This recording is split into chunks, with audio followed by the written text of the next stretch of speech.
Hey, welcome back, Intermediate Algebra. So this con is called shift parabolas. It's kind of how you move them. And really what you want to get used to is your vertex form and the whole thing here. So we want to take a normal parabola right here, y equals x squared, where the vertex would be at the origin. And we want to shift that parabola 3 units down and 2 units to the left. I actually don't like how they word this one. I prefer to think of it left 2 units, do that part first. That's the inside of the parentheses.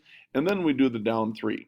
Now to go left, which if you think about it, left is going in the negative direction. And if you want to think about that, going in the negative direction, that means you have to, instead of going -2, you'd have to go +2 because it's the opposite on the inside of the parentheses.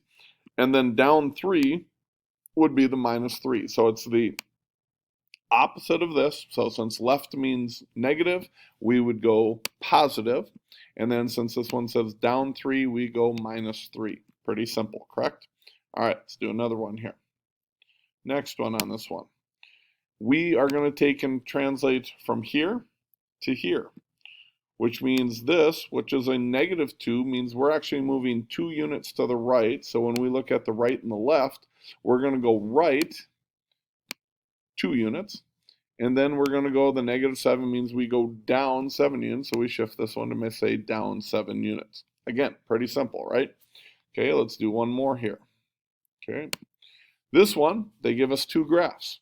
You can see we start at the blue one, which is at the origin, and we're going to shift to this one. The only thing you got to worry about is the vertex, going from here, going to here.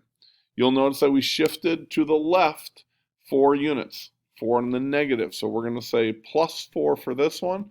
And then we went down 5 units, so it would be -5. So again, it would be the x plus 4 squared minus 5.